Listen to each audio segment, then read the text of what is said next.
dan 4 hal yang menjaminkan banyak rizki, bukan memudahkan rizki. Tolong Bapak Ibu hafal, 4 hal bukan menjaminkan rizki, bukan memudahkan rizki, tidak. 4 hal mendatangkan rizki kemari.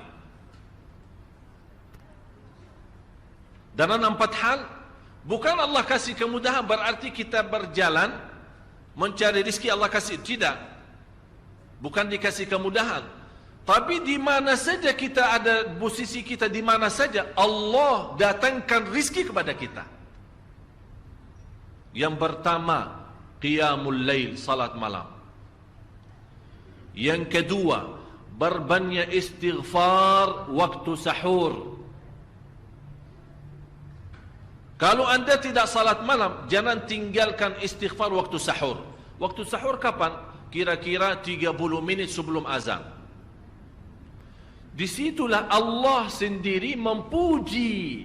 Allah bangga dan senang terhadap orang yang sahur. Sampai ulama berkata, tidak ada ibadah yang terbaik di waktu sahur selain istighfar.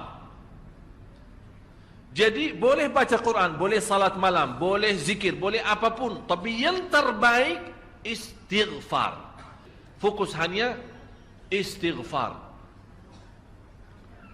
Astaghfirullah wa atubu ilaih, termasuk istighfar Allahumma anta rabbi la ilaha illa ant, yang Bapak Ibu tahu sayyidul istighfar, yang terutama, yang paling luar biasa.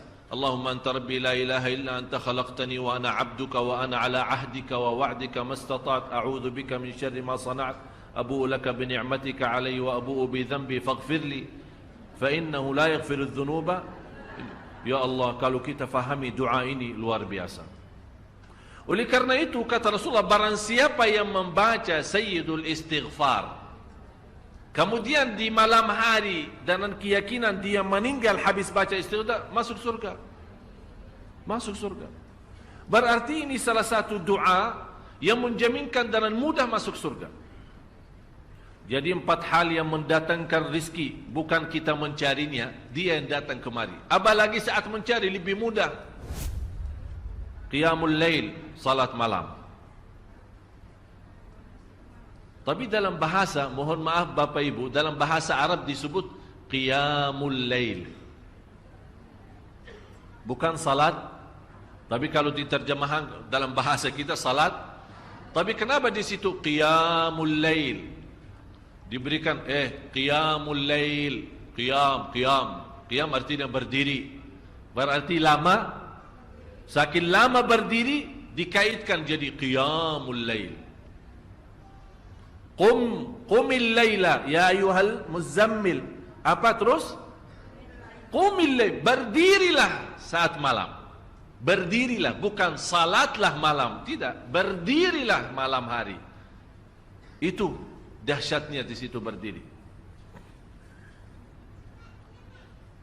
Qiyamul lail. Yang kedua, berbanyak istighfar. Yang ketiga, berbanyak sedekah. Sebenarnya bukan istilah berbanyak sedekah. Kadang-kadang orang bersedekah 100 juta, udah saya sudah bersedekah 100 juta. Bukan itu. Bukan yang dimaksud berbanyak sedekah itu dari sisi uang itu banyak atau sedikit, bukan. Yang dimaksud rahasia sedekah, ta'ahudus sedekah, istiqamah bersedekah. Istiqamah. Itu tidak menjadi masalah besar maupun kecil. Itu tidak menjadi masalah. Karena bagi Allah tidak ada artinya besar maupun kecil. Kita tidak memberikan kepada Allah.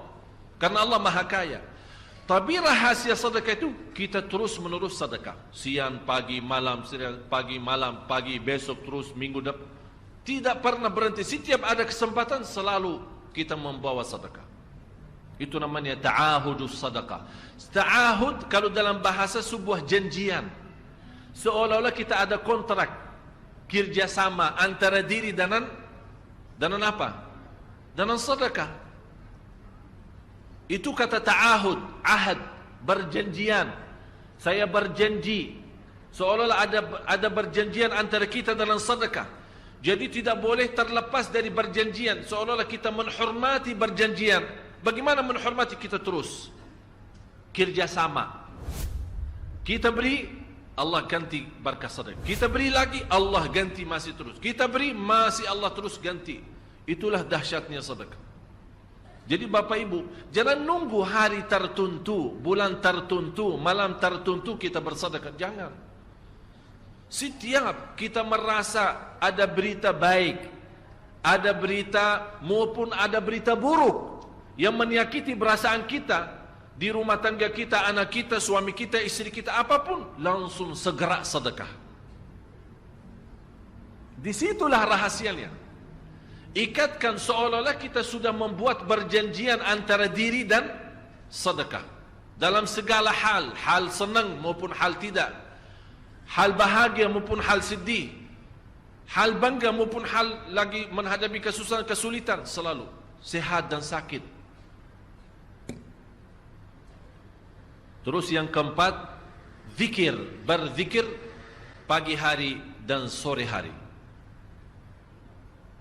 Berzikir pagi hari dan sore hari. Ini 4 hal Bapak Ibu.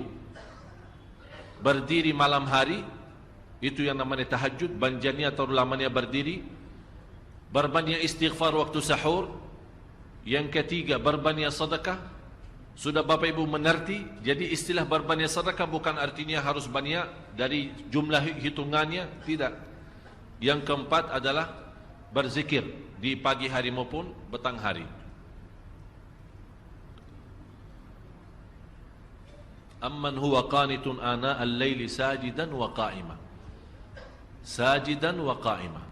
Jadi Bapak Ibu, saat kita berdiri lama, walaupun baca satu ayat, diulangi berkali-kali, walaupun baca surah pendek, tapi diulangi berkali-kali, tidak menjadi masalah. Bapak Ibu hanya hafal qulhu. Qulhu dibaca 3 kali, pahalanya seperti baca Al-Quran 30 juz.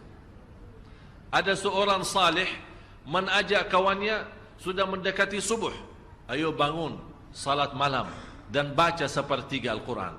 Langsung orang itu menjawab, bagaimana saya baca, sebentar lagi mau azan. Bacalah qul huwallahu ahad. Salat malam dan qul huwallahu ahad. Jadi Bapak Ibu, yang saya harap, jangan susah fikir, ya Allah saya mau baca apaan. Tidak usah susah fikir.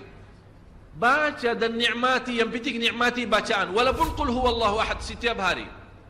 Kalau kita pusing baca, Allah tidak akan pusing mendengar. Malah Allah paling senang mendengar bisikan bacaan dan bisikan doa kita malam hari.